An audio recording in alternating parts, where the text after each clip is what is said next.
Charlie Kirk വധക്കേസിലെ പ്രതി പിടിയിലായെന്ന് Donald Trump അക്രമിയുടേതെന്ന് കരുതുന്നയാളുടെ photo ഉൾപ്പെടെ പുറത്തുവിട്ട് FBI നടത്തിയ അന്വേഷണത്തിലാണ് അക്രമി പിടിയിലായത്.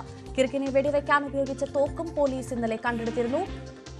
വിനോദ് വിവരങ്ങളുമായി ചേർന്നു. വിനോദ്, ഡൊണാൾഡ് ട്രംപ് ഇന്നലെ പറഞ്ഞതാണ് വളരെ വേഗത്തിൽ പ്രതിയിലേക്ക് എത്തുമെന്ന്. ഇപ്പോൾ അത് ശരിയായിരിക്കുന്നു.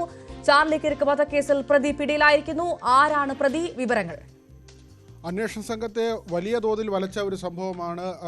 ദിവസങ്ങൾ കഴിഞ്ഞാണ് ഇപ്പോൾ പ്രതി പിടിയിലായിട്ടുള്ളത്. ഡൊണാൾഡ് ട്രംപ് തന്നെയാണ് ഇക്കാര്യം ഇപ്പോൾ വ്യക്തമാക്കിയിട്ടുള്ളതും. ഇനി എന്തിനീ കൊലപാതകം നടത്തി എന്ന കാര്യത്തിലടക്കം വ്യക്തത വരേണ്ടതുണ്ട്. ആയുധം കണ്ടെടുത്തിട്ടുണ്ട്. ഈ സർവകലാശാല ക്യാമ്പസിൽ വിദ്യാർത്ഥികളുമായി സംവദിക്കുമ്പോഴായിരുന്നു വെടി ഏൽക്കുന്നത്. ആ സമയത്ത് വളരെ അകലെയുള്ള 2 നില കെട്ടിടത്തിന് മുകളിൽ നിന്നാണ് ഈ വെടി ഉതിർക്കുന്നത്. അതിൻ്റെ ദൃശ്യങ്ങളും പുറത്തു വന്നിരുന്നു. ഇത് ആരാണ്, എന്തിനീ കൊലപാതകം നടത്തി തുടങ്ങിയ ചോദ്യങ്ങളാണ് അവശേഷിക്കുന്നത്. ഇതിനകം തന്നെ പലതരത്തിലുള്ള ചർച്ചകൾ ഈ കൊലപാതകവുമായി, രാഷ്ട്രീയ കൊലപാതകവുമായി ബന്ധപ്പെട്ട് ഉയർന്നു വന്നു കഴിഞ്ഞു. സ്വന്തം ചേരിയിൽ തന്നെ ഉള്ള ഒരു ചതിയായിരുന്നു ഈ വെടിവയ്പ്പെന്ന ആരോപണം ഒരു വശത്തുണ്ട്. അതേസമയം ഈ അക്രമകാരിയെ എതിർ രാഷ്ട്രീയ പാർട്ടികൾ, അതായത് റിപ്പബ്ലിക്കൻ പാർട്ടിയെ എതിർക്കുന്ന, ഇപ്പോഴത്തെ നയങ്ങളെ എതിർക്കുന്ന രാഷ്ട്രീയ പാർട്ടികൾ നിയോഗിച്ചതാണെന്ന തരത്തിലുള്ള ആരോപണമുണ്ട്. ട്രംപിൻ്റെ നിലപാടുകളെ പൂർണ്ണമായും പിന്തുണയ്ക്കുന്ന ആളായിരുന്നു ചാൾസ്. നമുക്കറിയാം, ടേണിംഗ് പോയിന്റ് USA എന്ന് പറയുന്ന വലിയൊരു മൂവ്മെൻറ്റ്, അങ്ങനെ ഒരു സംഘടന ഉണ്ടാക്കുകയും അതിൻ്റെ സ്ഥാപകനാണ്.